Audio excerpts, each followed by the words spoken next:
What's up guys, my name is Liam and today we're going to be doing an early impressions video on the brand new WLmouse Ying. This has been one of my most anticipated gaming mice come out, and I just wanted to share with you guys how my experience has been so far out of the box, what it compares to, and hopefully I'll be able to help you decide if this could possibly be the perfect gaming mouse for you. So let's check it out.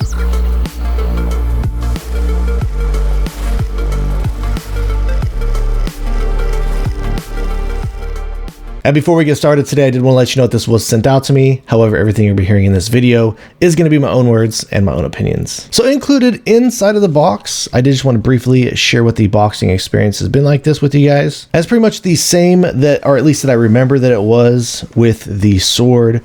You got the mouse right here. Here is the 8K receiver that it does come with. It does have these quick guide buttons over here on the left side, and we'll get into this later on. You can actually adjust these in the software, but they do things like where it can change the polling rate, DPI, liftoff distance, and stuff like that. It does have a little clip down here and an LED indicator all the way around on the edges. But it does look like they also include a smaller receiver. I believe this is probably just a 1K receiver in case you needed to use it for a laptop or something like that. Here's a cool looking card with this art on it. And then down here you just have a couple of boxes. In this one, I already took a peek at it. They do have a USB-C to a USB Type A cable.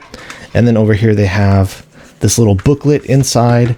And once you open it up, they do have a set of grips in here, and then a full size of skates, the corner skates, and then some alcohol cleaning pads. This does come available in 4 different color options. You do have just this regular black forged carbon style look to it. They also do have one where they added some red and some blue in it. This one is said to glow in the dark, though I have found that with my experience, it doesn't necessarily glow in the dark. You have to hit it with some type of a UV light to get it to actually glow. The glowing doesn't really last very long, so I was kind of under the impression that it was just going to kind of naturally glow when you had the lights off. I'll go ahead and I'll turn one of my lights off here to see if I can kind of demonstrate that for you really quick. So I'm not sure how well this is going to come through on the camera here, but as you can see, once you do hold this on there, it does tend to glow for a bit. And as you can see, once I remove it off, it does kind of fade out. But when it comes to taking a look at the bottom, they did include a bigger style for larger skates, which I do appreciate. These skates that I did notice did come included. I was a little bit let down. I was hoping that I've seen Unusual Waste Sports advertising that they're coming out with their Magic Ice skates for this mouse. I was really excited about that. I was hoping that WLmouse would partner with them and include it inside the box. Unfortunately, they didn't, so I am really looking forward to picking those up for aftermarket skates. But this does come with these dot skates on here out of the box. And then real simple, you just have the on and off button right up here in the middle. Coming back over to the top, the feeling of this shell, it does feel really solid for me. If I were to come up here in the front and squeeze really hard, I'm not getting any noticeable bend between the actual shell and the buttons there itself. Once you do get in the middle, however, if you were to squeeze really hard, you do feel some bend, and even back here in the rear. As I've been going around and bending this or trying to put a lot of stress test on it, I do get some creaking from time to time, but just to be clear, that's only when I'm really aggressively trying to press on it. The entire time that I have been holding this, gripping it, and using it in game, I haven't noticed any type of creaking or anything like that, just when I'm normally playing with it. Just something I figured I would bring up to you that I will be looking out for going forward. And as for the coating on this mouse, I'm not sure if there's an additional coating or it's just the filling of the material itself. Do keep in mind I do have dryer set style hands, but for this one so far it has felt pretty grippy. I've got a lot of grip, hasn't been too slippery.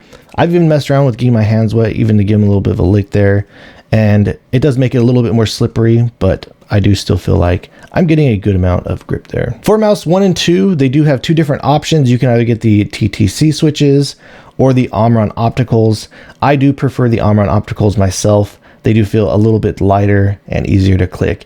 And the clicks on my unit, clicking it here from the middle, not a whole lot of play. So I do feel like the tensioning that they did here on this mouse actually feels pretty good. Once you do come up here in the front, you just get a little bit more of play, and you can actually make contact down there with the base. But when it comes to any type of teetering or side-to-side play, nothing has been coming through or that I've been noticing on this mouse. And I do feel like the click implementation on this is a little bit more consistent. Usually with these Omron opticals, it gets a little bit more weird here in the back, and it still does kind of do so on this mouse, but I would say it's a lot less obvious than some of the other offerings. I do still feel like, however, like from this point forward, that you do get a little bit of a lighter click feeling. For the scroll wheel, the steps on the scroll wheel, they do feel pretty defined, a little bit on the smaller end of feeling of steps, so not too heavy. And the center scroll click is actually really easy to actuate, so nice and easy to spam, feels very lightweight. The only one real thing that I've noticed about this mouse so far that feels just a little weird to me is the side buttons. I'll try and zoom up here and see if you notice this, but if you're someone who just kind of comes up here and brushes your side buttons, it's almost like it feels like there's just a little bit play here going from front to back. So there's a little bit of movement there. I kind of feel like some other mice that I use, if you just kind of brush your hands or brush your fingers on the side buttons, they feel a little bit more solid, but you get just kind of like a little bit of teetering here from front to back. And like I said, just the fact that you can kind of feel that even before you fully actuate the mouse itself. But aside from that, there's just a little bit of play here when you actuate the side button. And the way that these side buttons are designed is, you can see they're like thicker towards here in the middle, and they get kind of thinner out towards the rear, and they kind of have a grippy type of a plastic texture on here. Same thing up here with the front side button as well. As far as the play goes, there's just a little bit there rocking front to back, and I guess actually if you were to push in there, you can get to pop out pretty far. It's kind of hard to do because, like I said, it's flatter up here in the front, and it kind of aligns with the shell, but you can kind of just push it in there from the corners. But same thing on this one. Just a little bit of pre-travel there. The post-travel though on these side buttons is not that bad. Once you do push them in, you do hit a nice solid wall, just aside from the rocking back and forth. So let's go ahead and we'll drop a click quality sound check.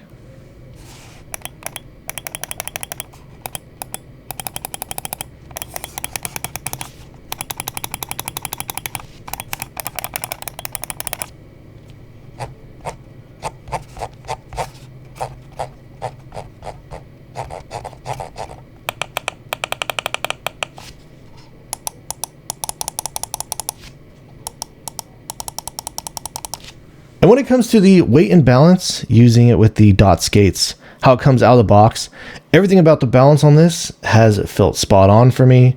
And dropping this on my scale, looks like we got it coming in at approximately 40.8 grams. To access the settings for this mouse, they're using a web-based driver. And once you do open it up, over here on the left side is where it allows you to adjust your polling rate. DPI in the center is where you can adjust the debounce setting as low as 0 milliseconds. And you can also do other things like adjust the liftoff distance for the mouse. Up here next up on the key bindings tab, pretty self-explanatory, is where you can adjust the keys for the mouse. Then on the next tab is where you can make adjustments to the receiver.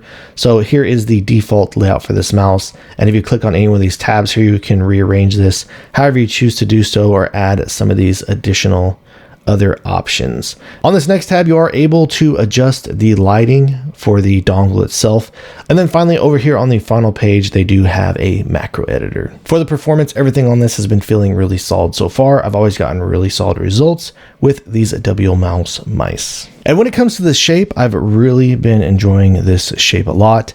In fact, it is very similar to one of my favorite shapes of all time. So I'll just go ahead and break that out here for you guys here really quick. Here it is next to the OP1 4K. And really there's not a whole lot to say when comparing these next to one another. I will go ahead and show you all the angles here really quickly, but just summing it up and putting it briefly, the Ying is just a little bit of a larger version compared to the OP1 4K, but the shapes on these are very similar to one another.